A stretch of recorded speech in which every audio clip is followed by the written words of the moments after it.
CNN's climate of hate comes home to roost. For nearly 5 years, going all the way back to the Trayvon Martin uproar, Breitbart News has aggressively documented CNN's devolution into a 24/7 hate network. This week, CNN's climate of hate finally came home to roost when a Michigan man, provoked by CNN's fake news crisis, allegedly made death threats against the far-left network.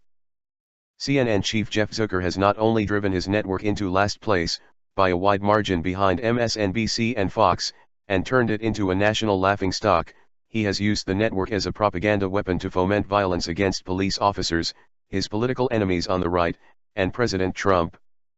In furtherance of Zucker's cloward-driven political strategy, CNN has also sought to gin up race riots in predominantly black neighborhoods.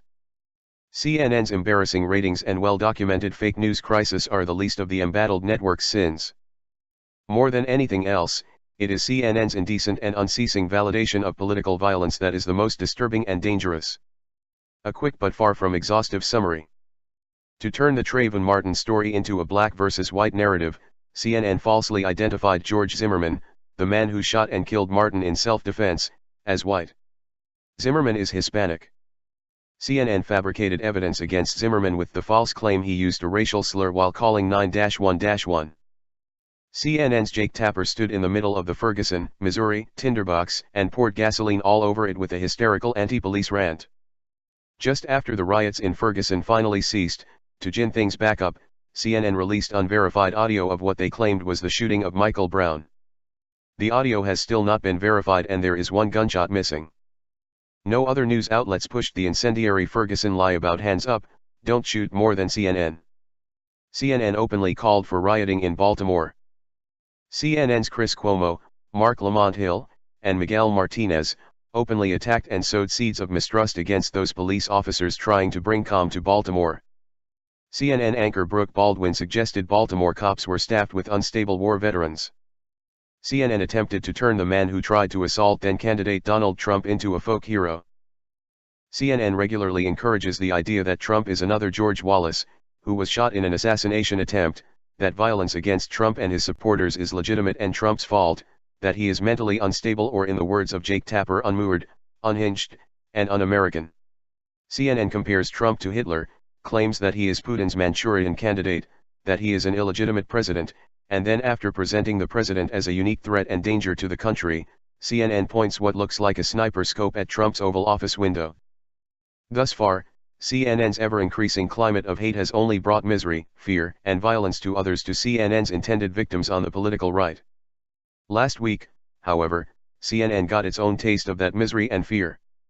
Citing his frustration with fake news, authorities report that a 19-year-old man was arrested for making death threats against CNN. Apparently the man called the CNN switchboard some 22 times, hurled racial slurs, and finally threatened to come to CNN's Atlanta headquarters with a gun. Thankfully, authorities were able to quickly trace the call, which led to his arrest. It is probably not a coincidence that the threats began after an especially provocative week of fake news at CNN, a week where the far-left network went into hyperdrive to spread the lie that President Trump is mentally ill and unfit for office. Using only Michael Wolff's widely discredited book as a source, and never once speaking to a medical professional who has examined or even met Trump, the anti-science CNN relentlessly spread this hoax, which was eventually debunked by the president's White House doctor. This was also the week that Brian Stelter openly trolled the president with a campaign to get him booted from Twitter. Moreover, the alleged death threats came the day after Jake Tapper hurled a countless number of childish insults at White House senior advisor Stephen Miller. No matter how deliberately provocative or intentionally dishonest CNN chooses to be, nothing justifies or excuses violence or death threats even against a network that itself stokes violence. But it is not unreasonable or uncharitable to hope that some good can come from this. Maybe now that CNN has provoked threats of violence against itself, Zucker and his on-air surrogates will ease up a bit on the belligerent trolling and provocations in order to adapt a new tone that includes tolerance of outside ideas and a focus on integrity, facts, and honesty as opposed to the fire hose of fake news. And who knows, this approach might even improve the network's humiliating ratings. So far, these death threats appear to have only emboldened CNN to spread even more provocative fake news against Trump, which is unfortunate. The idea that CNN is willing to play with fire when no one wants to see anyone over there get hurt is, to say the least, a disturbing spectacle. If you love your news from one sexy ass robot, then like and sub, then hit up my big fat bell.